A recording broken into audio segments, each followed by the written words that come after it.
Hello guys, welcome to BB Inday Vlog. So, ito yung talong na reject kumbaga sa binibenta nila ni Papa. Yung gawin natin dito is magtotorta tayo. Yung gawin natin dito is parang magkayod neto. Kakayurin. Kuskusin namin. First experiments kong luto to, kaya itatry ko lang kung mas maganda. Totorta po to. Wait lang. So, uunahin is huhugasan muna natin para malinis.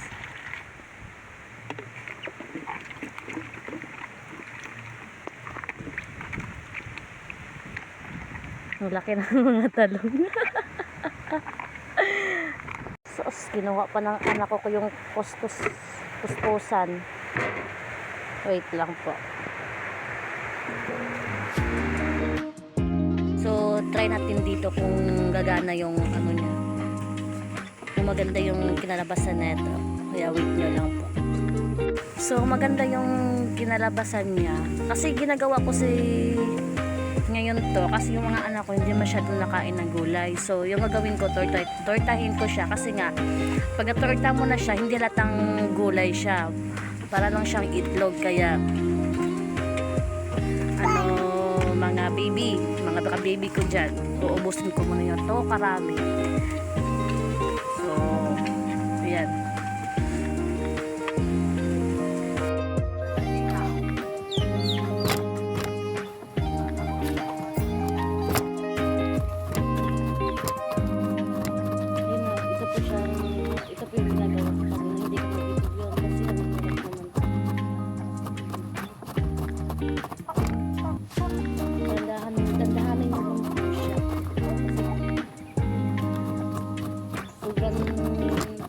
Durit po yan pag malakas ang pagkakas mas matagtanda.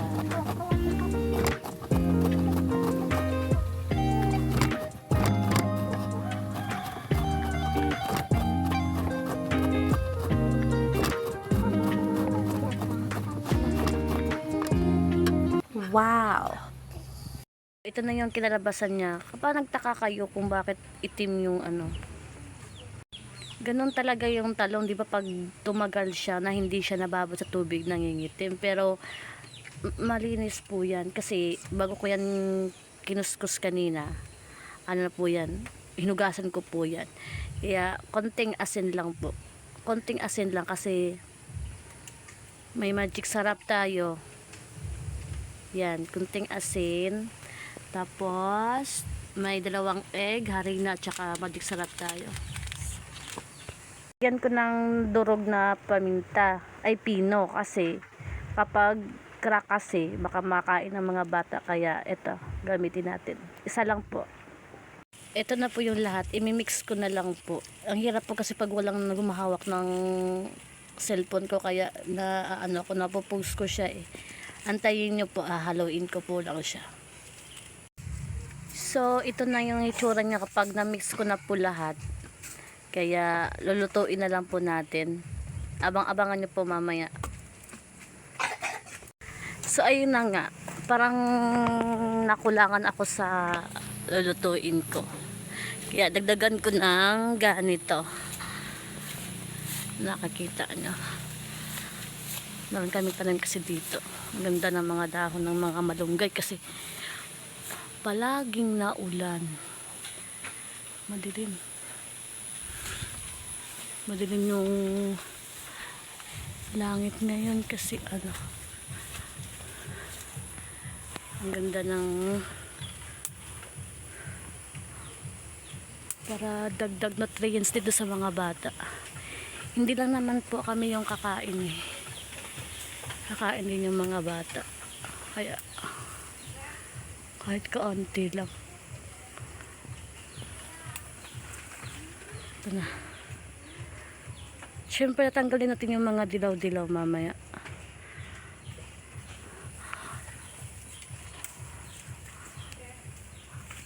Ayan. Ayan, sa likod po ng bahay namin, May sambong. Ayan. Tapos, ito yung masarap. Kamuting kahoy. Sa likod po ng bahay namin to eh. Ayan. Ayan. Ayan na, tapos na. Ihalo po natin yan sa may, ano natin, ginawa ka ng torta. Kuya, kunin mo ngayon, kuya. Yung ginawa ko kanina. So, ayun na guys. Parang nagtutubig siya kasi nga, lagyan tayo ng konting malunggay to. Dagdag nutrients din to sa mga bata. Kasi pag naluto to mamaya, hindi naman makikita yung malunggay, kaya kakakainin nila yan. Wait lang. Pasensya na kayo ha, kasi syempre first vlog ko pa lang. Support na lang po kayo sa akin. Mainit na ang kawali. Lagyan tayo ng mantika. Right. Huwag sa kwarta sa bangko, siguro, hindi na, kaya siya,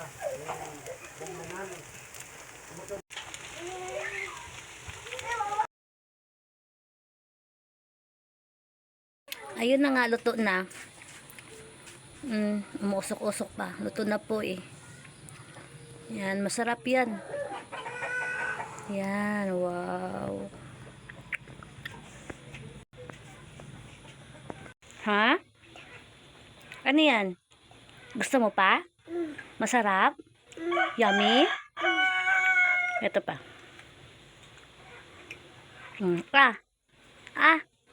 Ako na Yummy? Wow. Jesus, mamaya na Opo. Later na ha. Natatawa ako kay Papa kasi itong bagong biling niyang tuyo. Paluto siya eh. Sabi niya, yung unang biling niyang tuyo, maalat daw. Malamang tuyo yan eh. Tapos try kung itong isang tuyo, baka hindi maalat to. Saan ka bang makitang tuyot na hindi maalat? Sus talaga naman. Oo, Diyos ko. Wala talaga. Napakasarap ng tuyo. Bagay ngayon sa panahon ululan. Uulan, tuyo. Wow, sarap.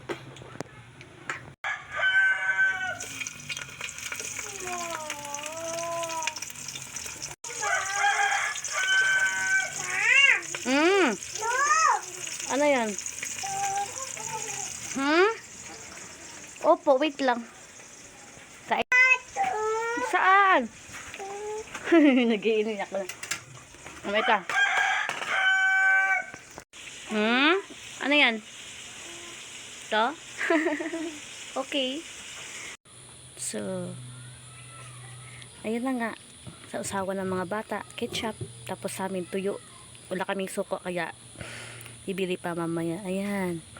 Ulam for dinner. Kaya salamat guys sa panood. Subscribe na po kayo sa channel ko. Thank you po sa lahat ng mga suporta sa akin sa new vlog ko. Yung Day Bibi Vlog. Thank you. Bye bye. Love you.